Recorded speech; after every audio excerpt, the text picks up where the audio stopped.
Are JRPGs, those beloved games from the 80s and 90s, making a comeback? I know some of you have been waiting for this day.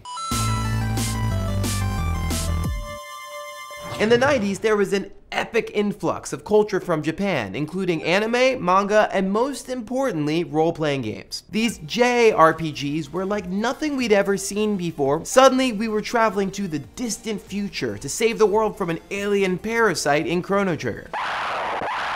Or we were seeking out 108 mystical warriors in the game Suikoden.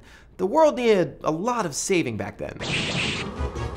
And it was awesome. These games were huge and amassed an enormous following. Just look at Final Fantasy VII, probably one of the most anticipated games of all time. People around the world were so desperate to play the game that they purchased Japanese copies of it and then worked through it line by line with a dictionary. If that's not dedication, then I don't know what is. People loved JRPGs for the strategy. They loved feeling like they were part of a story that spanned generations. But most of all, people loved these games for their Japaneseness, the same way that you might like French cuisine, or Swedish design, or German techno. But over time, the unthinkable happened. The JRPG kind of died. Yes, millions of people still play Pokemon. It's kind of its own thing now. But the JRPG's cultural currency totally declined. Just like movie viewers stopped being interested in the musical or the Western, gamers just moved on. And while we may never return to those glory days of yesteryear, over the past couple months, there have been a flurry of games that could be considered JRPGs. Here's the rub though. None of them were made in Japan. Which made me wonder, do JRPGs have to be made in Japan? Now before you jump into the comments and say, Jamin, this is dumb, you just told me that JRPGs means Japanese role-playing games. Let's back up a second. This whole question started when one of our writers, Jason Johnson, interviewed Patrick Plord, the creative director for the forthcoming Child of Light. Plord told Jason that Child of Light is a JRPG, which struck us all as a little bit odd. Yes, the gameplay is tried and true JRPG fare, but the game is being directed by a white guy with a French accent from Montreal, which if you're bad at geography is nowhere near Japan. And when you look around the gaming landscape, you see more of the same. Games like South Park: The Stick of Truth, Barkley Shut Up and Jam, Celestian Tales, and Costume Quest 2 have JRPG written all over them. Like the classics of old, these games feature familiar character types. You will now choose a class. Random battles, and turn-based combat. But even as I'm saying this, something seems a little bit off. Yes, South Park: The Stick of Truth does feature turn-based battles, but calling a game where the distinctly American Eric Cartman farts on gnomes a JRPG just doesn't seem right.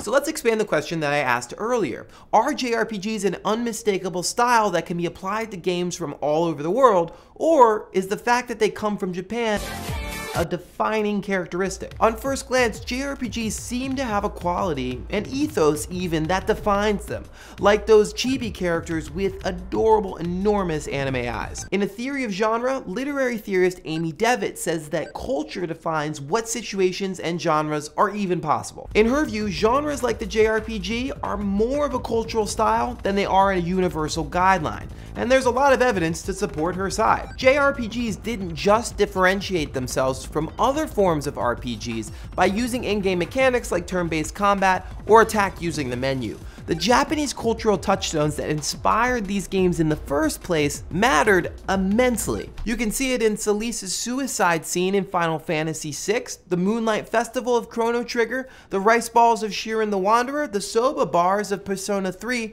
and the Shinto temples of Shin Megami Tensei. That distinct cultural heritage is found in almost every JRPG. As Japanese cultural critic Donald Ritchie once said, to think of Japan is to think of form, but beneath this, a social pattern exists. In Japan, there is an art of behavior. So that settles it, right? Similar to the what is anime debate that Mike argued previously, JRPGs are more than just the gameplay themselves. So without the cultural traditions and situations, these other games like South Park are nothing more than imposters, or at best, JRPG style games.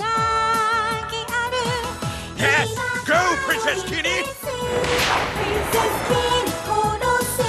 Well, not so fast. Here's what I think. The fact that we're living in a global culture now changes everything. Dark Souls is the very definition of a Western RPG, but it's made in Japan. Matsuno-san, the developer of Final Fantasy Tactics, is making Unsung Story with a board game designer from France. And if the team behind Yakuza can make a Gears of War clone, then why can't an American or a German or a Kenyan make a JRPG? Rather than limiting JRPGs to just one place, maybe we should think of genre as what psychologist Carl Jung would call archetypes, underlying forms that are universal across the board. The gameplay in Child of Light has all the beloved qualities of a classic JRPG, like equipping weapons and armor, or lining up everyone in rows before a turn-based battle. It's not merely influenced by JRPGs, it is a JRPG. While it might not have been as true in the 90s, games are now a global form, and saying that JRPGs have to be made in Japan prevents the genre from evolving and staying relevant. So we should take a more cosmopolitan approach to games and not fear losing the uniqueness of what makes JRPGs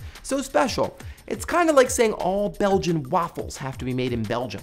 I mean, that would be nice, but it's totally impractical. Play opens up so many possibilities for the direct exchange of ideas across borders, across boundaries, across cultures, even if we don't speak the same language. It's like that moment in Final Fantasy VI when you get the airship and you realize you can fly anywhere. So what do you think? Are all these new JRPG inspired games proof that the JRPG is actually making a comeback? Am I opening a can of worms for even suggesting that the JRPG died in the first place? It did. Nonetheless, hash it out in the comments, and if you like what you saw, please subscribe. I'll see you all next week.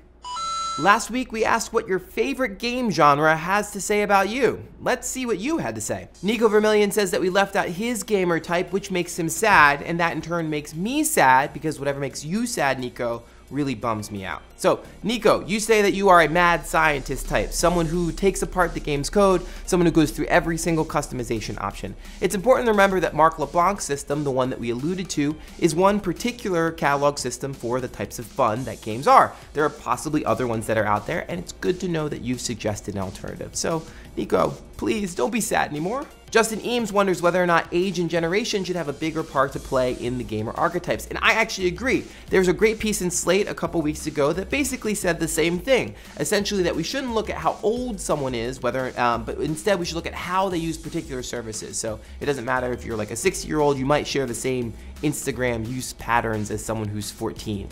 Which is really weird. But nonetheless, I think the same should be true of games, and that's one of the things that's really nice about games is that it transcends age, gender. It doesn't necessarily look at who you are, it looks at how you play. Nathan Bashore is excited about the fact that the term gamer might be going the way of the dodo bird. We actually did an episode not about the dodo bird, although that would be amazing, but about the term gamer that you should check out, you might like it. Nathan also says that he's a storyteller, and he says that when he was younger, he would line up all of his Atari 2600 cartridges and then tell a story to himself. That's a really good point. Remember that being a storyteller doesn't just mean accepting the stories that are given to you by a particular game, but it could mean creating stories where there may not be one. So maybe when you play Tetris, you see the increasing tensions between Russia and the Ukraine. But maybe that's a stretch, I don't know. Harrison Feldman asked specifically about DayZ. DayZ is kind of a unique case in that it straddles the line between a lot of different genres, and there's a lot of different things that you can do. I think that is a really, really interesting question, particularly as this term genre becomes more messy in the future and you start to see these emergent gameplay styles like the ones you see in No Man's Sky or in DayZ, that will start to attract different types of people who play them for totally different reasons. So I still think that the archetypes hold true, but maybe as the game experiences themselves become more diverse and more multivarious, then maybe you'll see a lot of different people who play games in different ways occupying the exact same space, and that's pretty exciting. My heart goes out to generic pony who has a problem. They like everything. There isn't one specific game archetype that lines up with them. Well, maybe if the name was specific pony, you would feel more passionately about one of these categories. But in seriousness, in high school, I actually took an occupational test and scored high on everything. I liked every single kind of job. My counselor was really confused. Although I guess maybe if YouTube was one of the categories on the test, then maybe he wouldn't have been in such a quandary.